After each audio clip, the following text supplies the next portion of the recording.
Today, we're opening one of the coolest American Mahjong sets I've seen in a long time.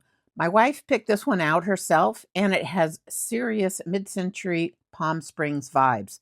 And here is the real question. Does it just look good, or is it actually fun to play with? Well, let's find out. We'll take a close look at the tiles and accessories, talk about what stands out, and then we'll actually play a few Charleston modeling hands so you can see what it's like to use. These tiles are in fact straight from Palm Springs.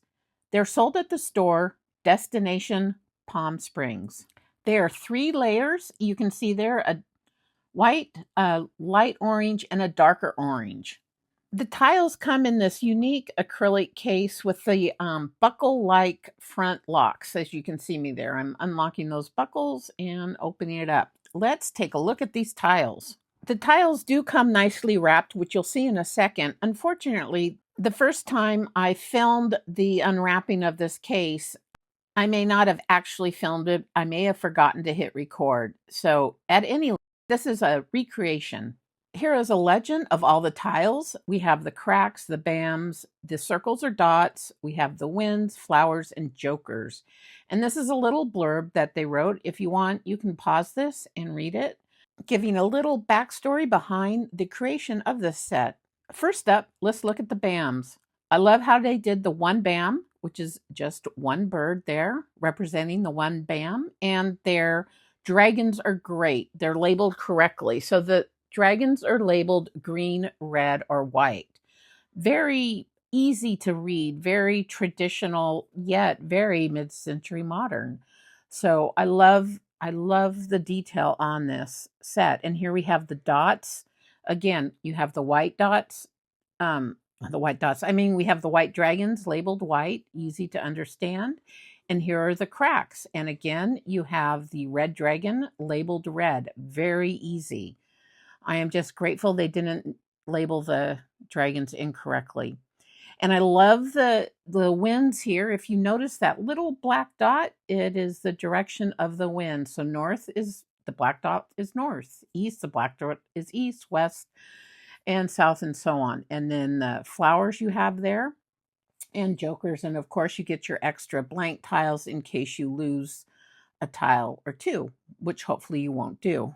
When I'm playing with this set, I do have to watch the flowers. So the flower numbers are on the bottom. Really looking at the flowers and noticing that it is a flower is probably the greatest acclimation that I had to do with this set when I was playing with it. Otherwise, everything, all the design, it's very traditional, yet very unique, which is perfect.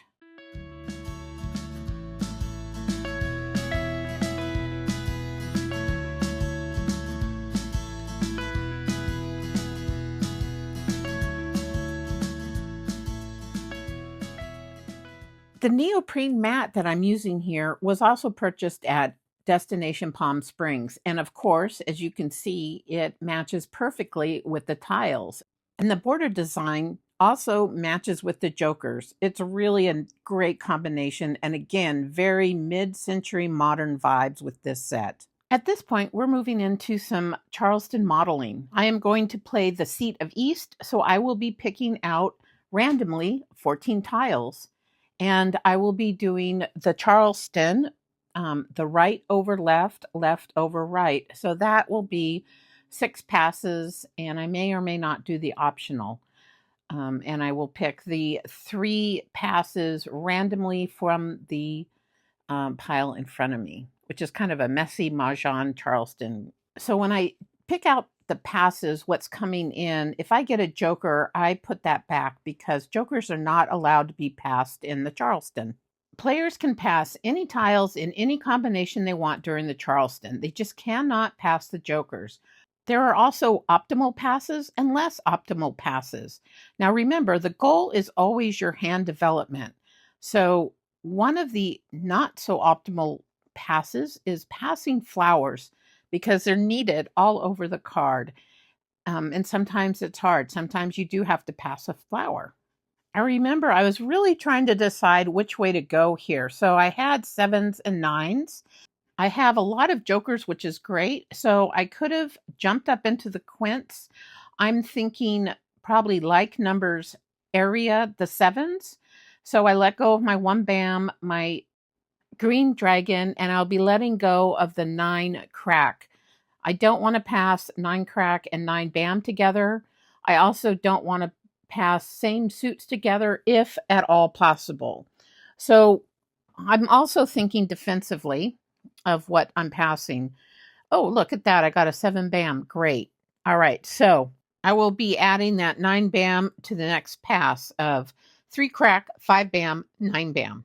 And I have a nice little hand coming in here, like numbers sevens with jokers and flowers. So it's that first hand where you have Kong, sextet, Kong, the sextet of flowers.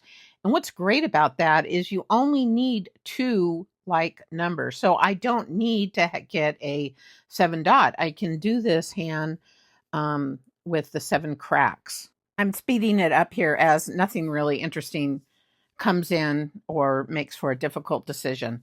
So what's nice there is I got those 2 red dragons. So I have more flexibility within that like numbers category. So the first hand, like I said, it's the Kong, sextet, Kong, or the last hand is a pair of flowers, a Kong of the same numbers, a pair of the same numbers, a Kong of the same numbers, and then a pair of dragons. So moving into the game, I am looking really good. I have 1 card that I can let go of, or I mean 1 card, I mean 1 tile that I know I'm going to let go of right away. And it just depends if the flowers come in. It depends if I get a 7 dot. So I have a lot of flexibility within the any like number category.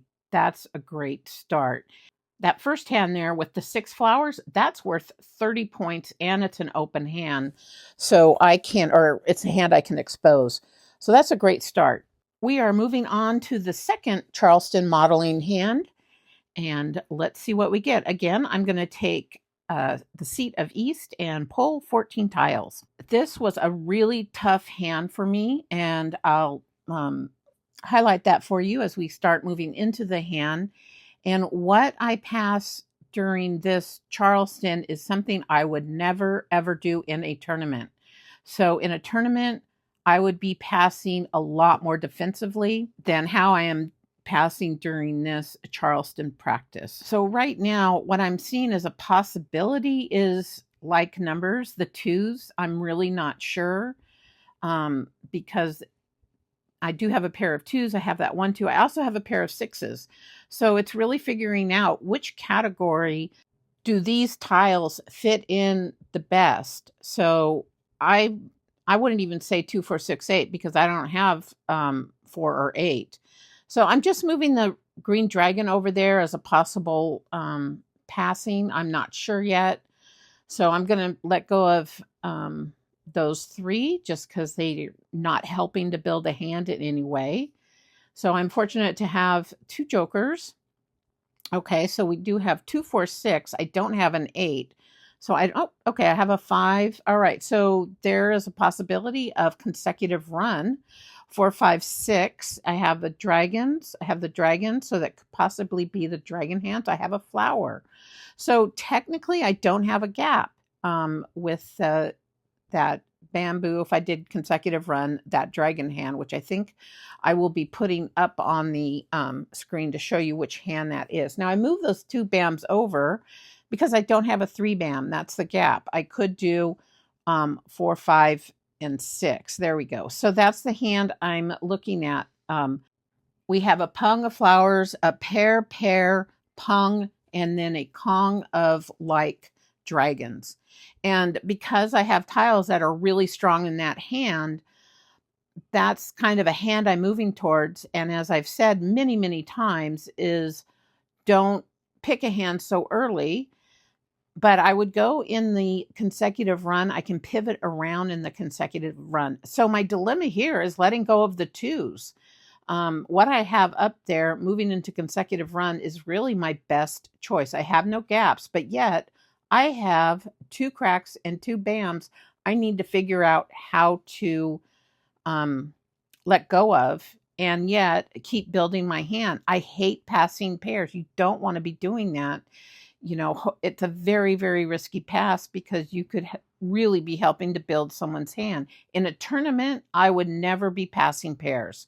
So I think I finally decided to go with the crack, 2 crack, and then the 2 bam pair. And if you get something like that from a seasoned player, that's telling you they have got a really good hand that's probably developed, because a seasoned player, somebody that's played for a long time, would never pass that, would never give that as a pass. So if I receive that from someone, that'd be telling me, oh, okay, they've got something really strong going there. As I'm rewatching this, I also noticed that was my first left. I didn't have to pass all 3 tiles. I could have just passed 1 or none, actually. So what I did with those 2s was not necessary. Also, since it's a second left, I passed a 2, which you don't want to do. I could have easily been building up the person on my left, a 2s category for them. So those are the tiles you really want to pay attention to of who you're passing what tiles, is actually the person on your left, especially if you're a beginner. You can easily do that. Remember what you passed them on the first left, and then if possible, don't duplicate that pass. As you're watching this, what do you guys think of these tiles? To me, they're easy to read. How is it for you? Like I said, the flowers you just have to pay attention to. The flowers are the one with the numbers on the bottom of the tiles. But the bams, dots, and cracks are fairly traditional. Okay, so this hand, I have no gap. So I have, I'll be moving that flower over. I have my pung. There we go. Pung of flowers. Pair, pair, pung, and kong. And so the only thing I really need is I need my, I need a pair of 5 bams. So remember that I'm east here. So I have 14 tiles in my hand. I have just 1 tile to discard. So the only tile that I'm in need of to make Mahjong is a 5 bam.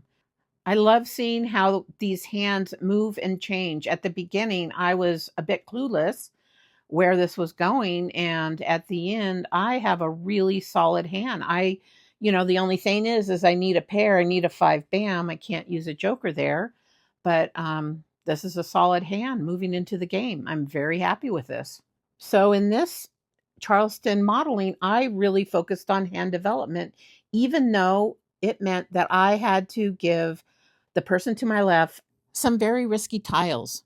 Thank you so much for stopping by Flying Tiles. I'm so glad that you did, and I will see you in the next video. Take care. Bye-bye.